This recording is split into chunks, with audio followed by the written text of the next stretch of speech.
पूजा खेटकर Maharashtra cadre की trainee IAS जो इन दिनों विवादों में है। चंद रोज पहले तक पूजा खेटकर का जलवा था।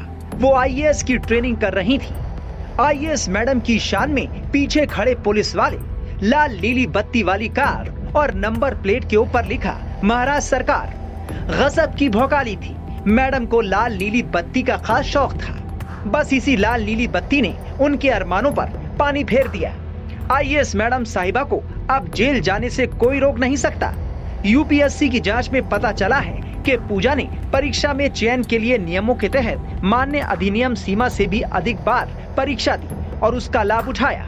यूपीएससी जांच में ये भी पता चला है कि पूजा खेटकर ने अपना नाम, अपने पिता और माता का नाम, अपनी तस्वीर, हस्ताक्षर, अपनी ईमेल आईडी, मोबाइल नंबर और पता बदलकर अपनी फर्जी पहचान बनाकर स्वीकार्य सीमा से अधिक प्रयास का धोखाधड़ी से लाभ उठाया। यूपीएससी ने उनके खिलाफ आपराधिक मुकदमा चलाने का फैसला किया है।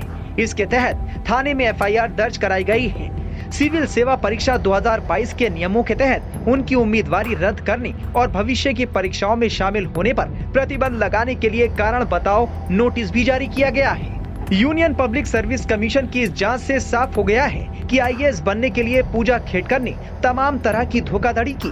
दरअसल यूपीएससी के एग्जाम में बैठने के लिए अलग अलग कैटेगरी के तहत उम्मीदवारों को अलग अलग मौके मिलते हैं।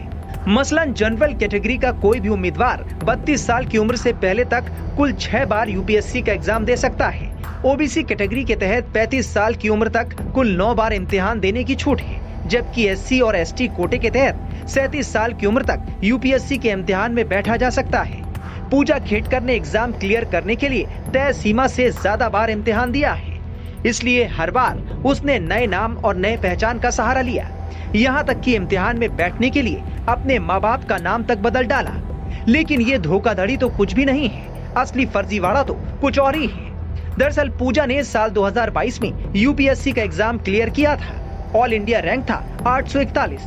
चूंकि वो इम्तिहान में ओबीसी नॉन क्रीमी लेयर के कोटे से बैठी थी और साथ ही दिव्यांगता के कोटे से आई थी, लिहाजा 841 रैंक के बावजूद उन्हें आईएएस की कैटेगरी में रखा गया था।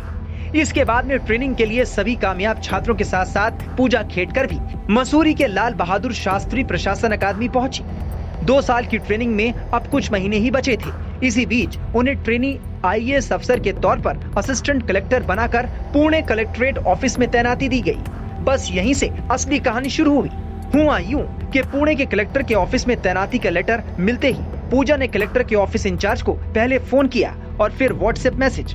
उसने कहा कि वो यहाँ चार्ज लेने आ रही है, इसलिए उसके लिए सभी जरूरी व्यवस्थाएं कर दी जाएं। मसलन लाल नीली बत्ती वाली सरकारी गाड़ी, बंगला, सुरक्षा के लिए कांस्टेबल और बाकी सरकारी इंतजाम कर दिया जाए। लेकिन मैडम के कहने पर भी कुछ हुआ नहीं, लिहाजा तय तारीख पर मैडम कलेक्टर ऑफिस पहुंची। शायद उन्हें पता था कि उस दिन कलेक्टर सुहास दिवासे शहर में नहीं है। कलेक्टर ऑफिस पहुंचते ही उन्होंने उनके कमरे पर कब्जा कर लिया। यूपीएससी ने पूजा खेटकर के खिलाफ एफआईआर दर्ज कराई है। साथ ही सिविल सेवा परीक्षा 2022 के लिए उनकी उम्मीदवारी रद्द करने और भविष्य की परीक्षाओं से वंचित करने के लिए उन्हें कारण बताओ नोटिस भी जारी किया है। 34 वर्षीय पूजा खेटकर अपनी निजी ऑडी कार पर लाल बत्ती के अनधिकृत इस्तेमाल करने को लेकर विवादों में आई थी। उन पर अपने लिए अलग कार्यालय और सरकारी गाड़ी की मांग करने का भी आरोप है। पुणे में तैनात खेटकर को विवाद के बीच पुणे जिला कलेक्टर द्वारा वाशिम में स्थानांतरित कर दिया गया था। पूजा खेटकर को वापस लाल बहादुर शास्त्री राष्ट्रीय प्रशासन अकादमी तलब किया गया। हालांकि उनकी मुसीबतें यहीं खत्म नहीं हुई। सरकार ने बाद में उनके जिला प्रशिक्षण कार्यक्रम को रोक दिया और उन्हें आवश्यक कार्रवाई के लिए मसूरी में लाल बहादुर शास्त्री राष्ट्रीय प्रशासनिक अकादमी वापस बुला लिया।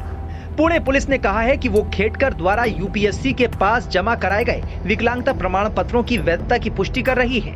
अगर सभी आरोप सही साबित हुए तो पूजा खेटकर का जेल जाना तय है। टाइम्स नाउ नव भारत डिजिटल की रिपोर्ट।